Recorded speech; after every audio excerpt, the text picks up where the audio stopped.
দড়ি দিয়া কষা কইরা বাল্লাম পঙ্খির পায়, পঙ্খি যায় উইরা যায় রে যায় উইরা যায়। ভোমর হইয়া কাজল দিলাম আলতা দিলাম পায়, পঙ্খি যায় উইরা যায় রে। মাটির কলসি হইয়া বাসলাম যমুনায়, পঙ্খি যায় উইরা যায়।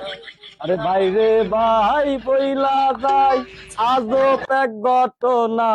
আরে সাপ খেলাই সাপুরের কন্যা, নামেতে জরিনা, জরিনার বয়স 16, জরিনার বয়স 16, হাতে ছিল প্লাস্টিকের ছুরি। আরে দেখতে ভালো গঠন গাঠন, সবাই তারে বলে জরিনার বয়স 16।